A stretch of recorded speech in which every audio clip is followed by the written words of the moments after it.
quite something specific. Yeah. I don't think that you do a project like that very often. I'm not really an outdoor muralist, so like some.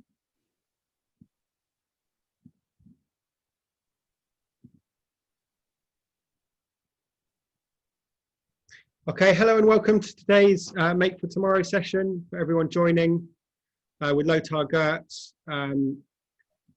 We'll just wait for a couple of minutes for everyone to join and then we'll get started with today's workshop.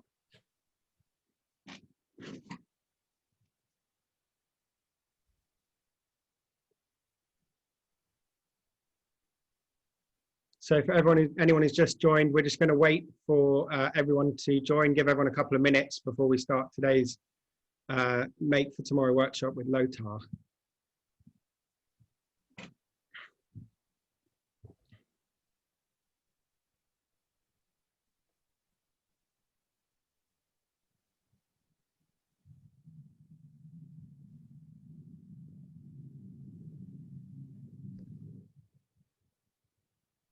So we'll just wait 30 more seconds to give people a chance to join the workshop, and then we'll be getting started with the session.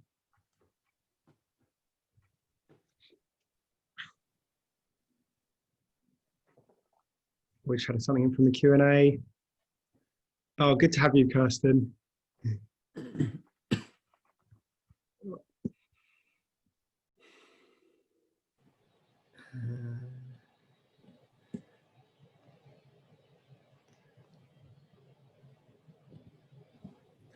Okay, I think we'll get started. So thank you for joining everyone and welcome to today's Make for Tomorrow workshop with Lothar Götz. This session is part of the Make for Tomorrow program, which is our exciting online program of workshops, talks and performances occurring through September, October and November with the Sussex Partnership NHS Foundation Trust. MFT is a project brought to you by Make Your Mark, which is the Trust's arts and health program. So please do go to Make Your Mark's website to find out more about what Make Your Mark's doing. So that's obviously our workshops as well as a lot of other exciting things going on. So Make for Tomorrow is obviously being delivered by us, who are Hospital Rooms. So my name's Louis. I haven't even introduced myself. I'm Louis from Hospital Rooms, and in normal times we work in inpatient mental health units to transform them with contemporary art. So as you can see here on the right, we've got a picture of actually Lothar's work at the Hellingly Centre in Sussex. The Make for Tomorrow is also being run by a group called Arts Over Borders, who work with performers and musicians and actors to programme arts events in unusual spaces such as the beach or on mountains. So do look them up as well.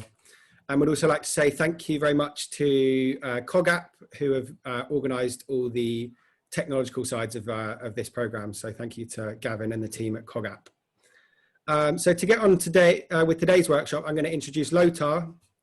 So as I said, some of you I think might have seen this work in person or know it, is Lothar's piece at the Hellingly Centre, which he created with us in 2019.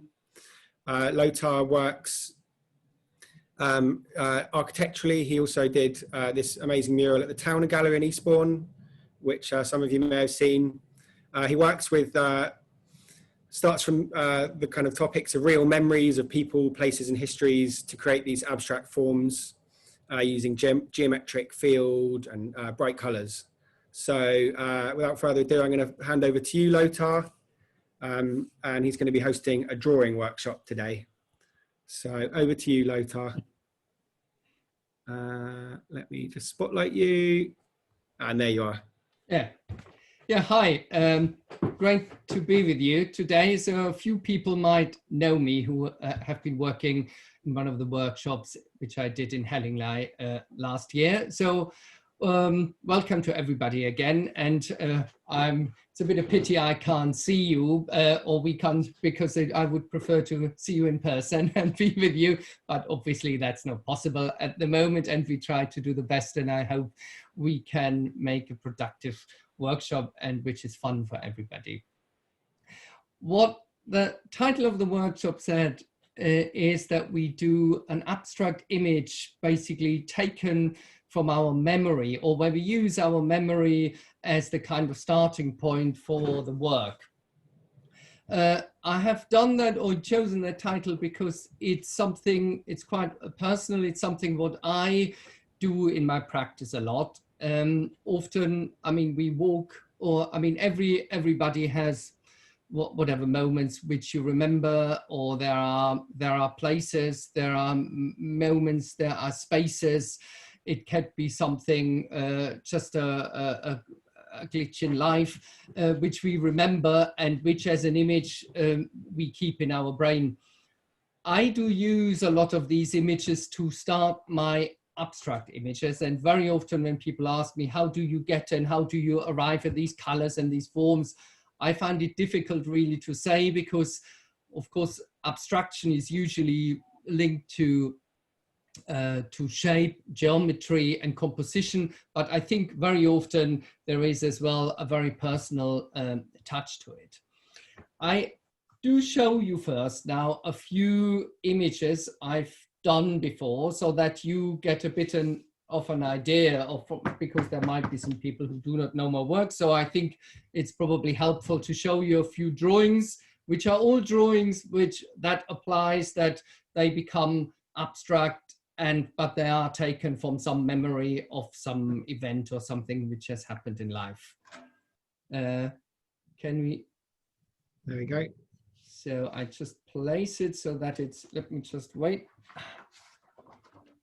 I'm a bit new to that all as well, and not the most advanced. So that is one drawing. I just go through them so that you can see a bit of a few examples. It's another one.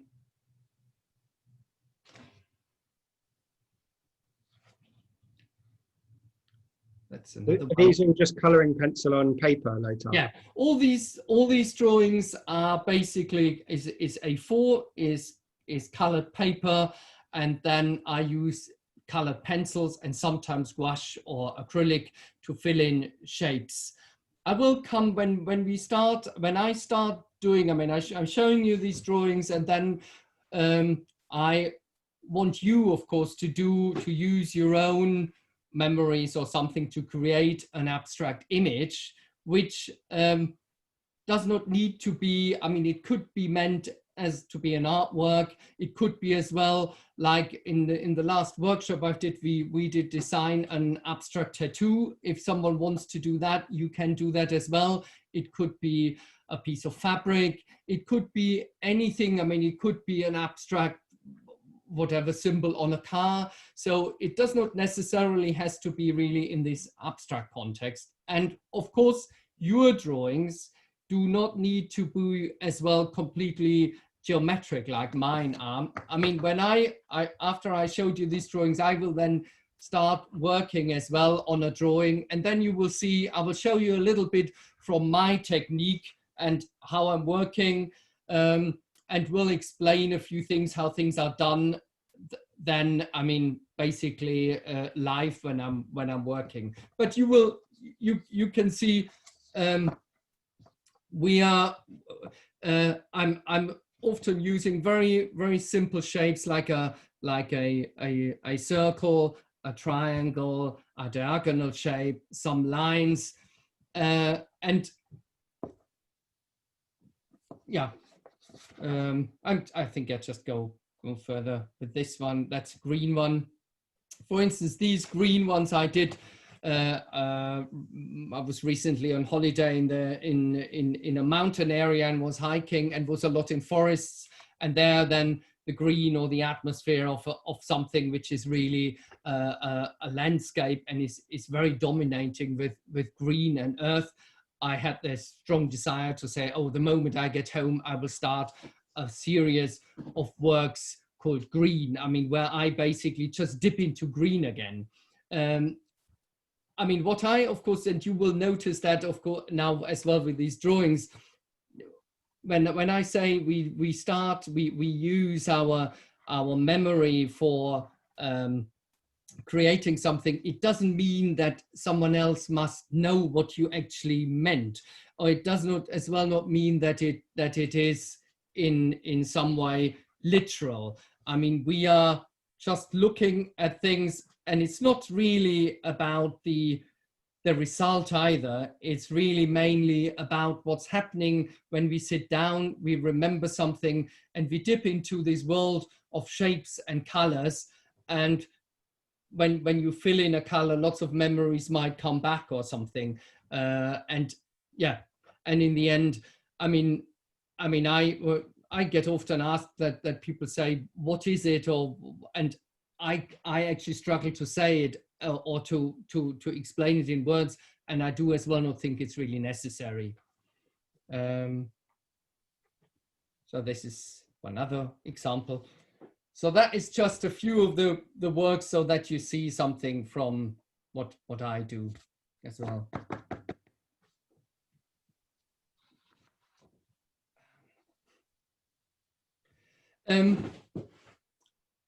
I might now just start with the drawing, as I said.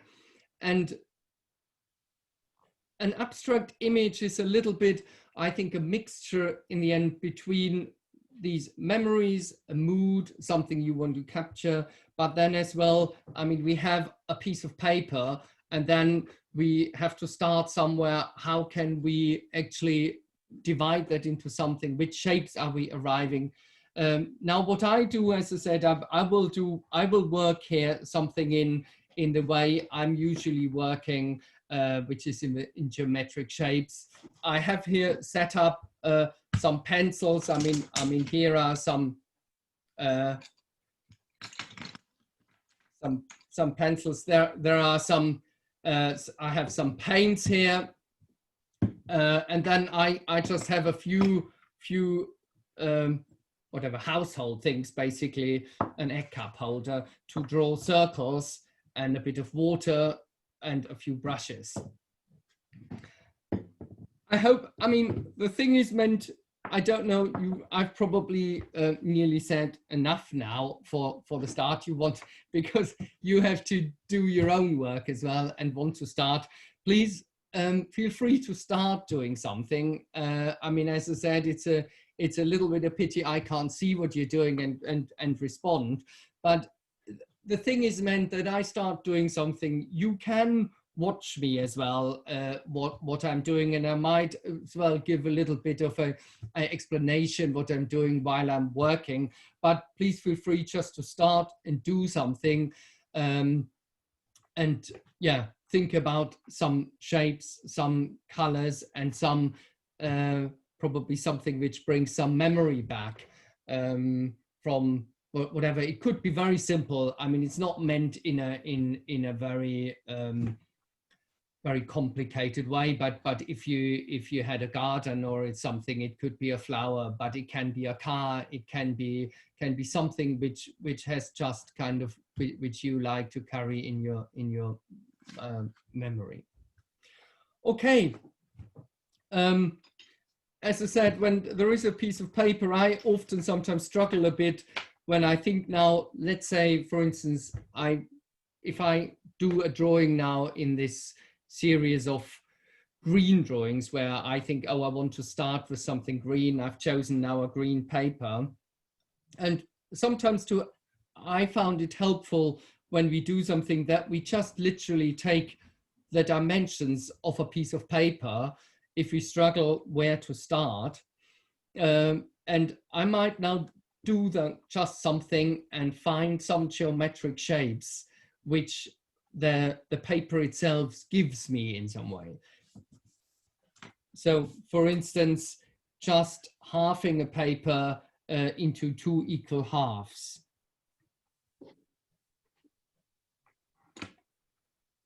Well, your camera's frozen a bit there, Lothar, but I'm hoping it was coming back a moment ago, so hopefully it will catch up with us. Yeah. Do you think that's my phone? I don't know. Oh, it's moved a little bit. Sorry about this, everyone. Didn't have any of this. Okay, I think we're back now. Yep. Yeah.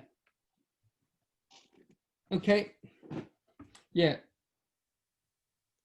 And just as Lothar gets started, I forgot to mention at the beginning of the session, we do have the Q&A feature on Zoom. So if you do have any questions for Lothar about the process we're doing today, or about his work, or any comments about what you're doing, please do put them in the Q&A and I can read them and relay those to Lothar.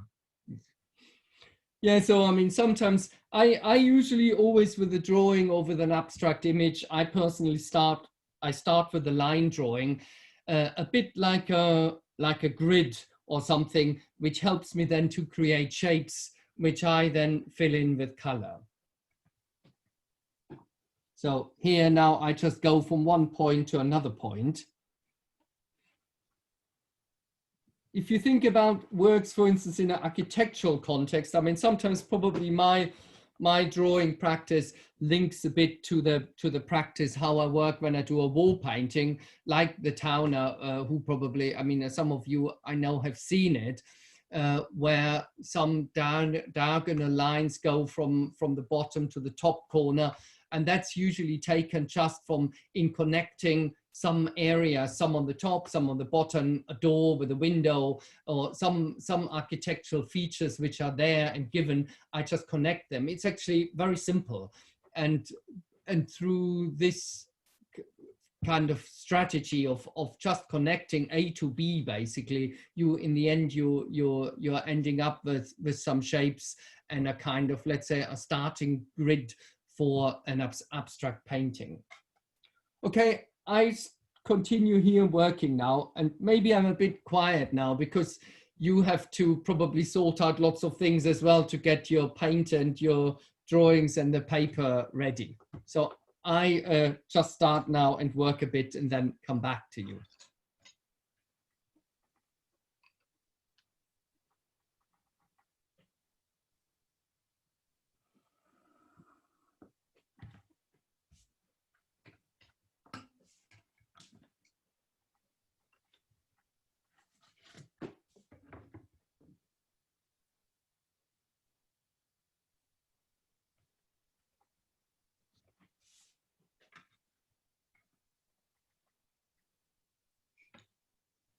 So you're just finding the middle page of the yeah. paper there. I found now, I mean, what I'm doing now is just, I'm trying to find a few things which the paper gives me. First, the most obvious, one could as well say just, yeah, the most obvious, most boring option, like dividing a paper in the middle, or dividing it by 3, dividing it by 4, and then making some diagonals and some lines, and suddenly you have, it's quite surprising what richness of shapes one actually gets out of a very, very simple structure or a very simple procedure of working. So I'm now just connecting here that middle point with that point low down here, and then the other one here.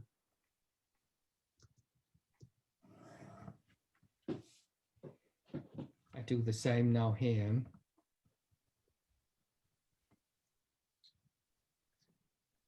That's frozen again, Lothar. I'm really sorry about this, everyone at home. Yeah. I think it will catch up. It just suddenly freezes yeah. entirely. Well, what do you think? Why do you think it is? Is that my phone or is that somewhere else in there? I think it's something to do with the internet connection. I think it's working well enough that it comes through. Right? Yeah. We sort of get the surprise of what happens next. Maybe it's a bit of excitement.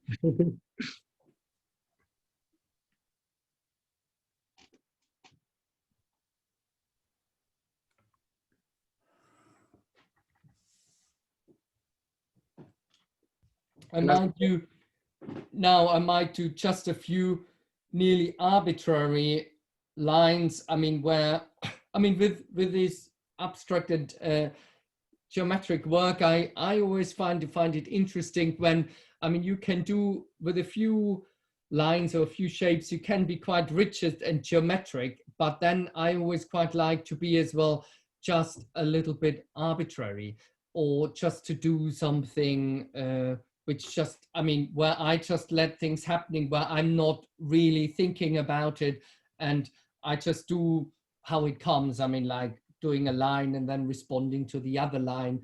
And the more lines you have, and with the color, it's then the same process. You can then respond to these lines. And then suddenly you have a grid with quite a rich numbers of shapes. So I'm just making these horizontal lines. I think you've almost just answered it in a way, Lothar, but we just had a question on a similar theme. Yeah. Asking, it seems like quite an intuitive process, and I like how you seem to be going with the flow. Do you find it important not to overthink whilst you're working? Yeah, I mean that's exactly one important point. It is actually quite an intuitive flow.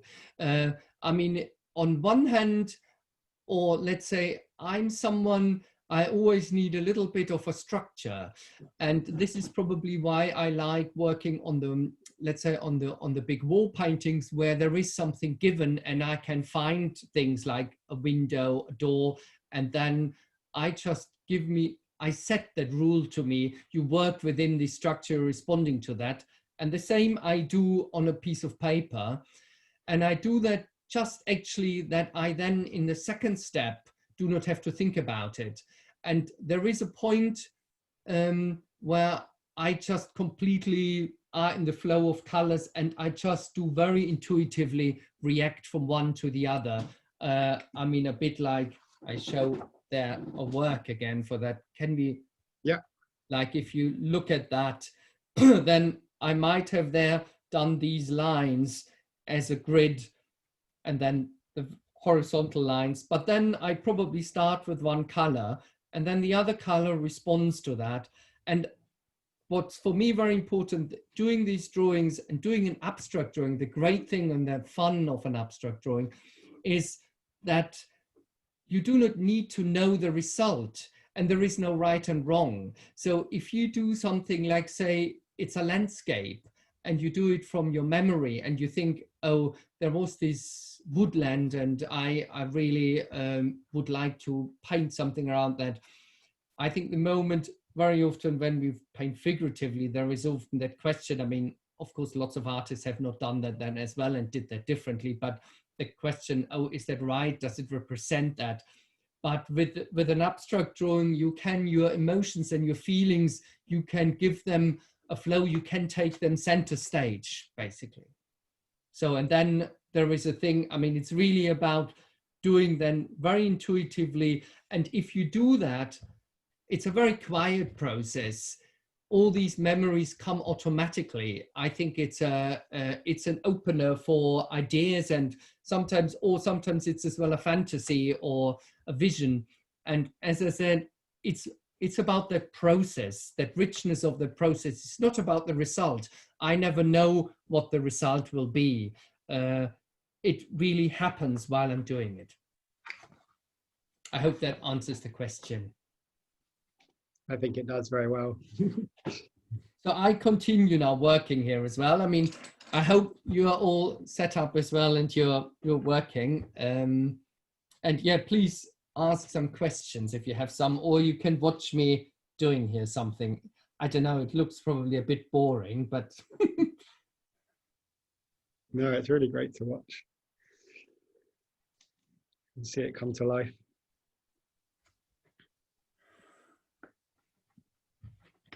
So now I might just do a circle. And as I said, sometimes, I mean, I just use something which I have in the household. I don't know if you have something around, it can be a cup, it can be anything. And then you can just use that and draw one.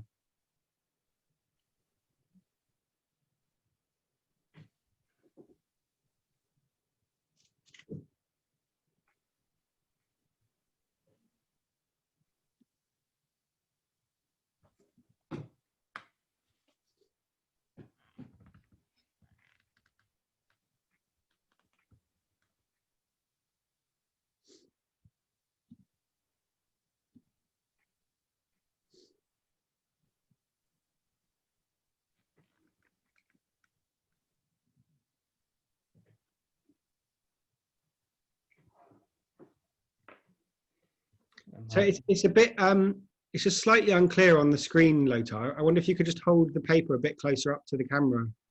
just so we can see those a bit closer up. That's nice, thank you. Yeah. So you can see those circles there, guys. Yeah. I might soon just start with colouring in, then that's probably a bit more visual. Yeah, that would be good.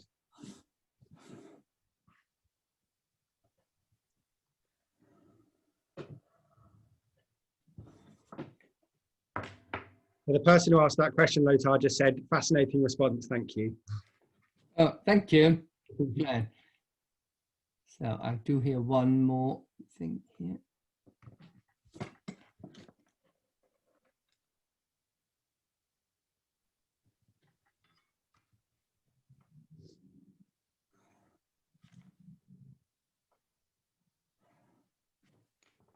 Yeah, I have here now a very simple structure. And when I then start with the colors, I basically just dip into one. Sometimes I take it blind because I don't know how to choose one. And I usually have there, as you can see, quite a number. I have usually more than these ones in my studio, but you can't see it on the camera. So I might just grab this one, which is a turquoise. And then to fill in a shape, I go along the lines again and basically redraw the line, which gives quite a sharp line. And I always do that with a ruler.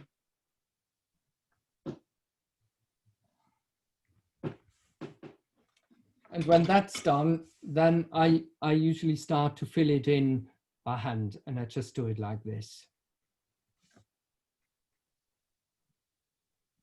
You have to be quite, I mean, if you want it really sharp, you have to be quite careful because otherwise you always get out. But as I said, I don't want you, this is not meant that you have to do exactly what I do. It's more, I want to show you one practice of that, yeah, of the procedure, how we can, whatever, relive or recreate something from our history, from our life, or anything as in doing an abstract drawing. It can be as well, I mean, for some people, it's probably quite a meditative activity. It could be very, very simple. It can be, and for other people, it's probably more I mean, they use more expressive shapes, and it. I mean, you can as well throw paint at a canvas or at a paper, or you can do it like here in a very, very disciplined way of filling in shapes. I continue now. Well, Lothar, your head's just a bit in that shot. Oh. Yeah. That's nice. It's good to get close.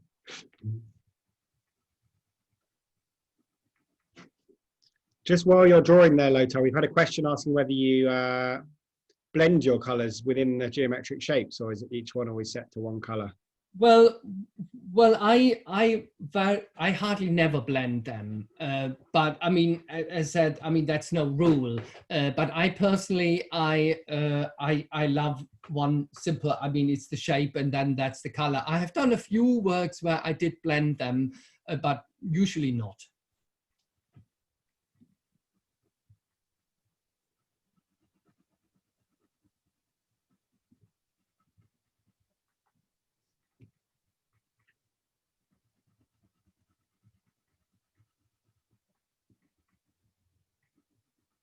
I mean, what can be interesting is when we're doing, I mean, shapes, it's a little bit like coloring in here, basically.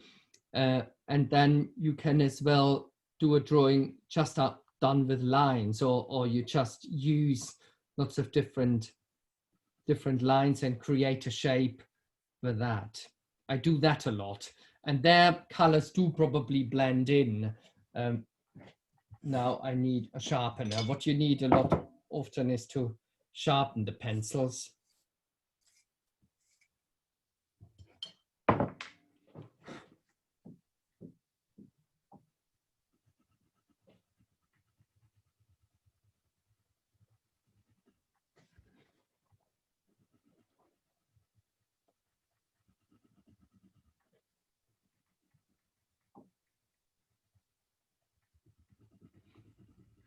Yeah, so this is basically one way to fill in a shape.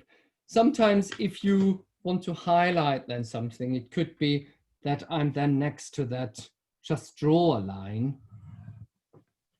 And that immediately, and you can't, it's really difficult, I think, to see that on the camera. I think here it's probably better now. Oh, it's better, yeah. It gives then a color contrast. I mean, one thing what I mix up as well often is using gouache paint, like that blue one here. And therefore I use, and I know that probably a few of you who are doing the workshop, you have a tape.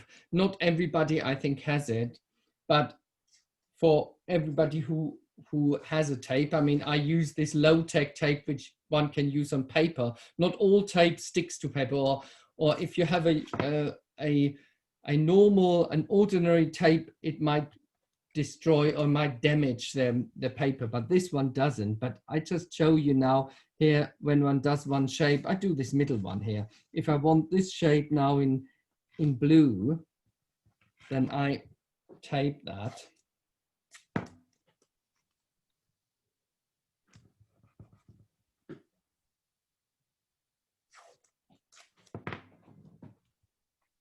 So that would be masking tape, wouldn't it, Lothar? That's masking tape, but as I said, a low-tech masking tape.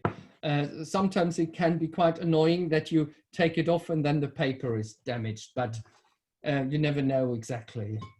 Maybe test on a piece of paper. Not yeah. I mean, if you do it on a board or on a cardboard, it's quite easy. But on paper, I always use this. It's a pink one, which is a low-tech. And then using a brush, and then just try it so that it's really sticks there, and then.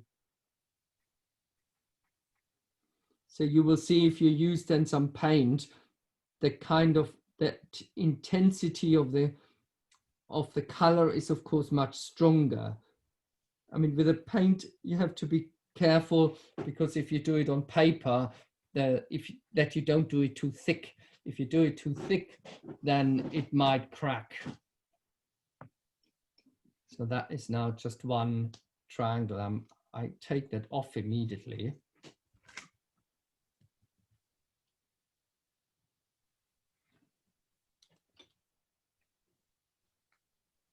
So that's okay just to take off straight away. It doesn't leave any. Yeah. And then you can see sometimes you get a really crisp line. Sometimes it's not, and a bit of the paint bleeds under. What I do then sometimes when I don't want that, then I use a mistake or something as something which tells me how to. You can see it here. I mean, if you look at it, there is something did bleed under here. So I don't want that. And then sometimes I just say, okay, basically to cover it up, I draw there a line, and then you draw over that. And I quite like that. I mean, when sometimes, I mean, because we have to control so many things in life, I sometimes quite like the idea when you give that up a bit and just something happens and you have to respond to it. And then you respond, or you use something which actually you didn't want, or which annoys you because you think, oh, I want a crisp line. Now it happens, it's not crisp, that you just use it creatively and you turn it into the next step of creating the image. So I might now make that circle blue as well. Now here, the circle I have to do by hand, which is a little bit more difficult.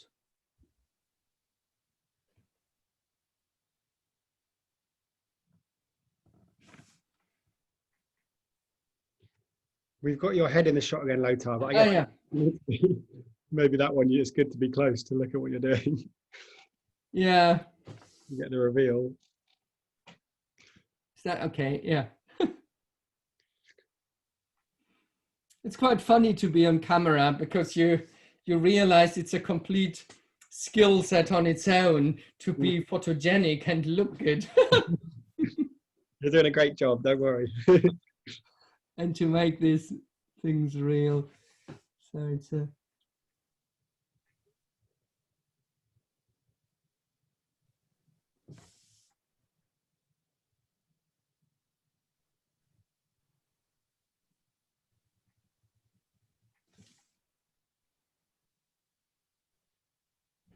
Am I in the image? Oh, it's frozen again. We just froze as you looked up. I think it'll come back in a moment. Again, apologies about this connection problem, everyone, but hopefully it's coming on now. There we are.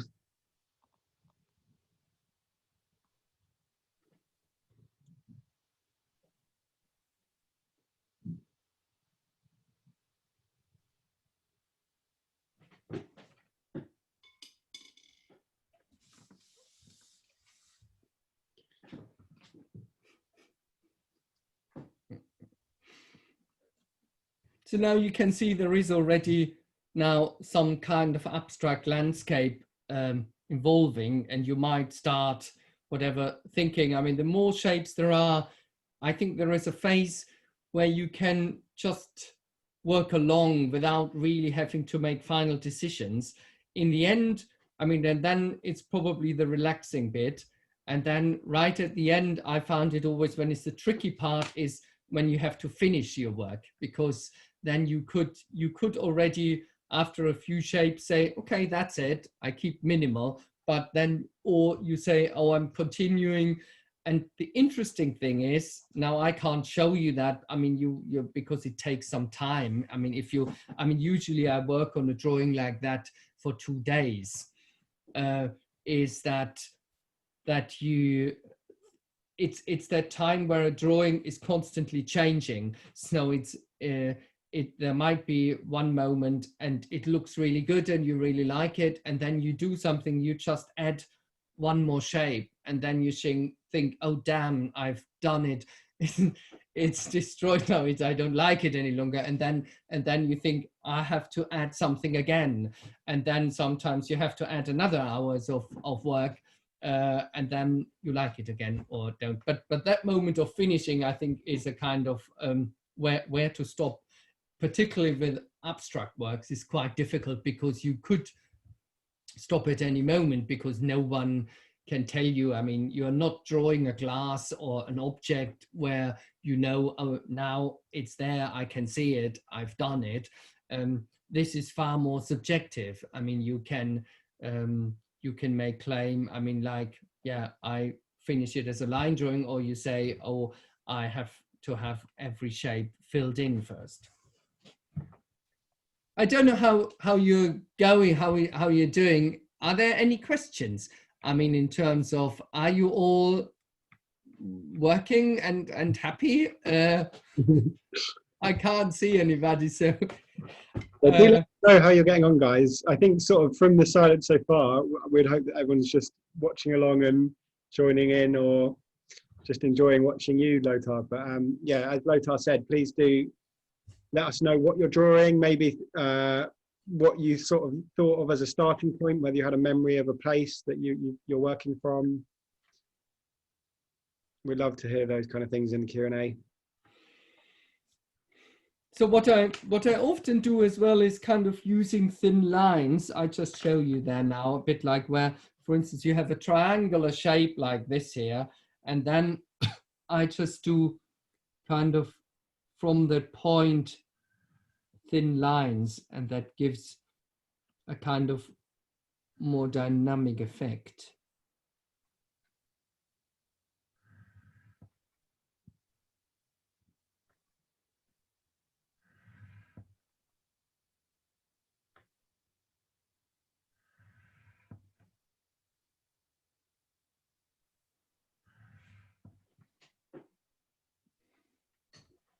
Yeah, the downside is you have to constantly sharpen your pencils. I really hate it, but it's part of the job.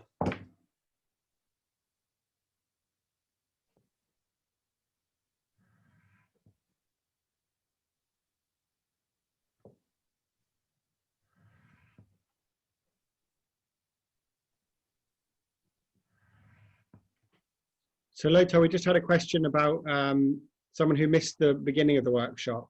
Yeah. Asking about what the starting point for this abstract piece was. For exactly this one. Yeah.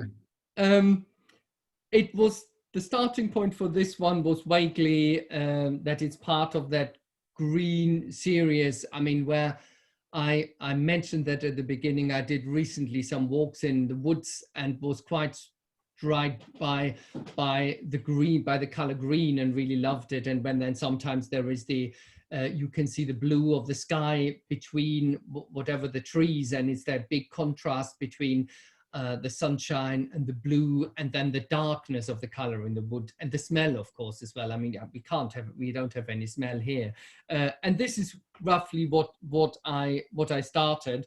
But to be honest, I'm here now at the moment because I give a workshop. I'm a bit too distracted to dip into my real abstract memories, so I don't know yet exactly where it will end. But the rough idea, the starting point, was to do something in memory of a walk in a forest. And for anyone who did miss the beginning, we'll obviously have a recording up on the Make Your Mark YouTube channel. Yeah. Soon after the workshop. So.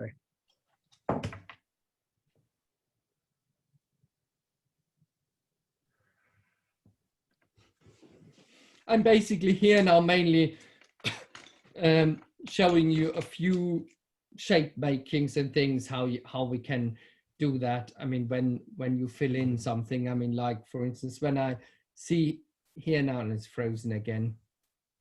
When I see a circle and then it's divided into certain shapes, then I can just start with some, and then the other one probably I leave free, and I just do it.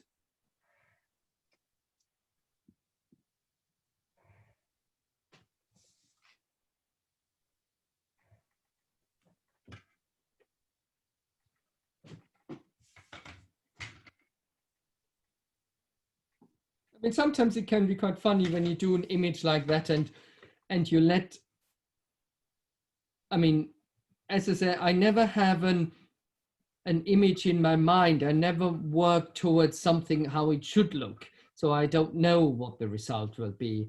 And sometimes it's really surprising. And then, because sometimes it can look, you want something, and then it suddenly looks like a portrait, or it suddenly, there are certain elements which are so quickly looking like a nose, or they look like a bird, or they look like probably something you really didn't intend to do. And then, yeah, it takes sometimes a while. Sometimes you don't know, do you really want that?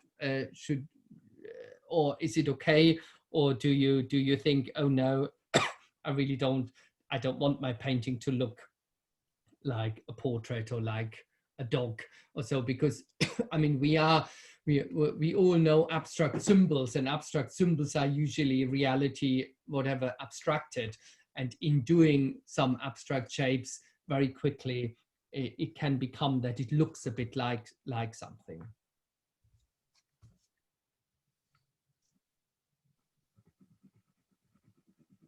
We've just had a question, Lothar, asking if you think it's more effective when the lines are perfect. Well, it's difficult to say. What I want, I mean, for the effect I want, they need to be perfect. But I mean, you can as well, I mean, this is not a rule, and it's not a question of quality. You can paint as well in a very painterly way, or you can draw in a way where you just very expressive. You do that. I mean, and not a single line is really straight, and then that's fine as well. I mean, that always depends within your own rules, or within the own context of your work. I mean, for me, I've tried to do works where I don't have whatever rigid lines and rules, and they never work. So for me personally, it's necessary. I mean, with the wall paintings, it's quite necessary. I mean, when you then have these defined shapes, when they're not really then straight and done, the interaction of color doesn't really work. It's probably a bit a similar thing with the drawing. I'm not such a perfectionist. I'm actually not at all a perfectionist, but it was through the work that it needed that to just to have a feeling that it does something to you. I mean, basically, I want that with work that the color speaks for itself. But I realized that the shape, when I want it to be strong, that it needs to be a clear shape. But it's not the only way. I mean, I'm not someone who would ever defend that work against other works. So.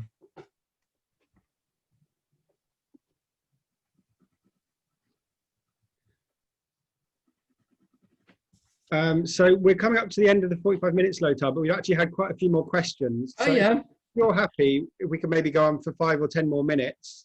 Yeah, of course. If anyone has to go, obviously they can access the recording, but we'll carry on for a moment. So just while you're working, Lothar, we've had a question.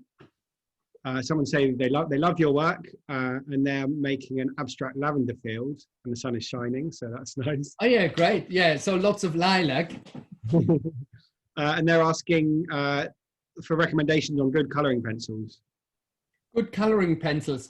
Well, yeah, I can give 2 recommendations. I mean, which I really love is this one. They're called Polychromos from Faber-Castell. They come in lots of different colors, and they are very good quality. I mean, it really makes a difference. I mean, particularly when you want to fill in a field, there are some pencils where this is very difficult because they don't make a nice surface. They actually make a very, very nice matte surface.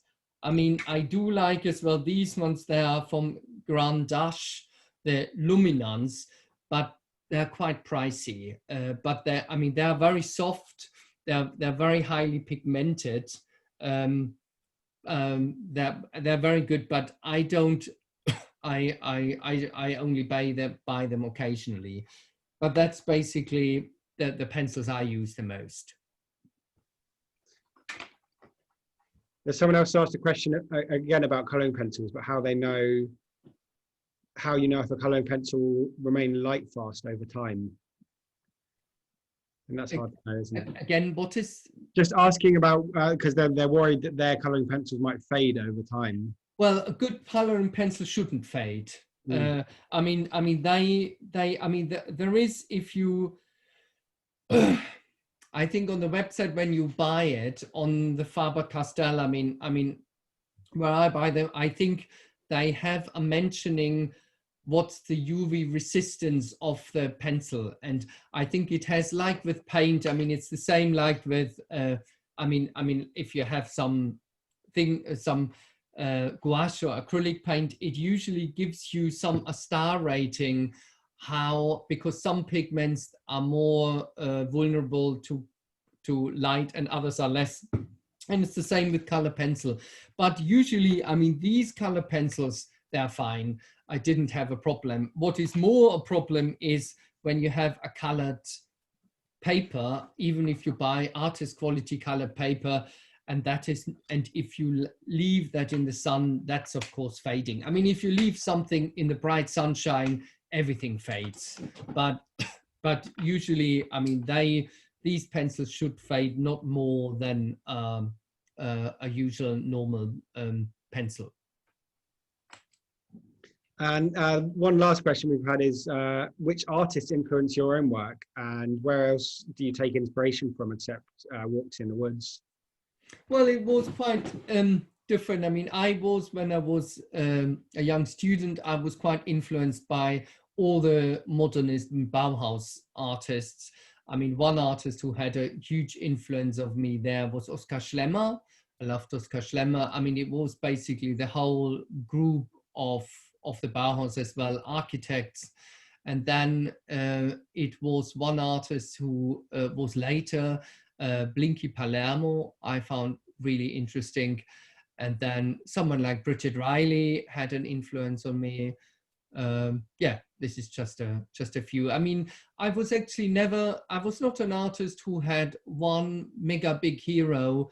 I always kind of found lots of things interesting. I mean, like as well the Italian futurists, they have amazing. I mean, they're a bit more playful, like like, I mean, the Middle European modernism, they're very strict and very geometric, whether they have more organic shapes. So there is one artist, Balla, which I really love. Then there is one Swiss artist, which I knew for quite a while, but she was not very well known. She got then, just recently, she became more famous, and she had a big show at the Serpentine, is Emma Kunz, a Swiss artist who was basically a healer. She didn't do the works really for contemporary art, and I really, really love her drawings, and I was quite influenced by her as well. Great, thank you.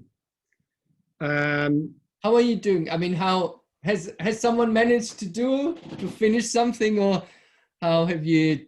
Are you? We've had a couple of comments. So someone said, "Thank you for the workshop. I've been working on an abstract version of my memory of snorkeling on the Ningaloo Reef in Australia." Oh, great! And I bet there's this amazing colors. Yeah, it's a nice Yeah, call. turquoise and blue, and yeah, this is a great pencil for that. Yeah. It's cobalt green from Faber-Castell, number 156. Well, bear that in mind. And another comment saying, "I'm loving watching and listening to Lothar. I feel he's given me permission to try this out. Pure shapes and juxtaposition of colours can be really revealing and expressive. Also enjoy Lothar talking about the boundaries and structure he needs to have in place to achieve his aesthetic." So that's some just nice feedback for you, really. Yeah, no, that's that's good. Yeah, great. Yeah, no, I found this. I mean, I always try there to find a balance between setting myself a bit rules, and then I think I need the rules to break them then, because as well, on the other hand, I'm not an abstract artist who goes with rules of like, this is the right color combination, or this is wrong, or it needs to be like this. I mean, when I was a student, I had a painter which was an abstract painter, that was one of my professors, and they were very rigid. I mean, it was really, they constantly talked about this is allowed and this is not allowed.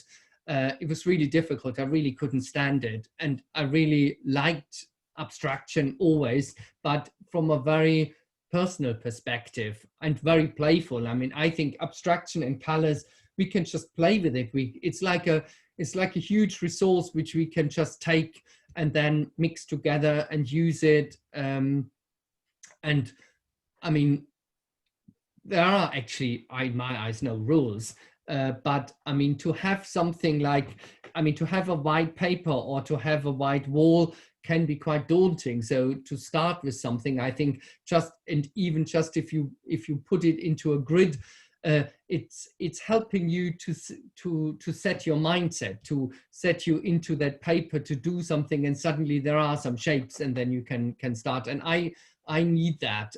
Maybe, I don't know why, but maybe I need a bit of restriction. Well, thanks so much, Lothar. It's really interesting to hear about your process, and I'm sure everyone's finding that really, really interesting. Maybe sort of before we kind of close up, we could maybe have another close-up of some of the aspects of this drawing, and maybe if we could look at some of the other finished works to see what we're kind of working towards. Well, this work, what I was thinking of there, is I have there one work which I finished recently, and this is actually what I thought what it should look like in the end. Can you see it? Yeah. Properly? Yeah. Maybe can we look at it on the front camera? See if it looks a bit clearer. Yeah, that's nice. That's probably better. So there you can see, this was on the same kind of paper, one of the works I did for that. And there are certain there are circular shapes, and then there are linear shapes, and then there are these square shapes. And I actually started the drawing with these square shapes, and they there are, on one hand, they were all squares, so it's quite rigid, but how they follow here through the paper is actually done quite intuitively and a bit arbitrary, and was a bit like reflects a just like a route or a path in a forest, or which is never straight. They always make this, they wind and they make these curves, and that is what I did there. And I just started that and did that first, and then this gave me these two shapes, that, I mean, the empty shape of that, and then the empty shape of all of that. And then I used all the points here just to divide that shape into other shapes. And then I made slight diagonals. And I mean, if we talk there about feelings, I mean, colors probably carry more emotions or memories, but it's as well, I mean, if we have a shape like a round shape like this one, is probably, you think about a rising or a sun. It could be the moon. I mean, a shape like this could be water. It could be a bucket. It could be something which is in the landscape. And then lots of the other colors and the shape. I mean, of course, a diagonal shape like this, a sharp shape, it's something different. I mean, it's probably, if you would get stuck by that hair, it would hurt. So I think even that, of course, doesn't hurt. It's just a drawn shape, but you can feel that in some way.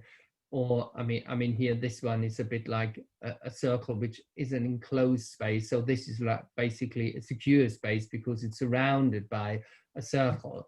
And these are all, and I mean, the whole thing is a kind of respond to a flaw in a mountain wood, where you have all these areas. You have a little hill. There are the ants. Then suddenly you have some funny shaped stones, or you have to go over or the because of a little hill, the path suddenly makes a curve, and then yeah, you have as well lots of plants or so. And that is this a kind of abstraction where I thought, I mean, this is why they are quite diverse, very simple geometric shapes like that. Great, thank you so much, Lothar. It's been a really really insightful session. I think, yeah, we're getting lots of nice feedback. I think we'll make this the last question, but someone's asked whether you ever use cutout shapes. So you ever do any collage? Well, that's a good question. I could do that. I haven't done it for quite a long time, but it's something I actually wanted to do for quite a while now. And I always think it would be perfect, or just to use cutouts. And I will probably do it soon in the future. It's one thing which is on my list of to-do things. Yeah. Nice. Cool. Well, thank you very much, Lothar, for that session. I've just got a few closing things to talk about. Someone has actually just said that it's too bad that Lothar can't see your work that you've done, but we will be sending out a link for you to be able to send in your work, which I think is going to be through Dropbox. But to all attendees of the workshop, we'd love you to be able to send in your work. So yeah, I'm very much looking forward to that. I mean, that is one of these things I found.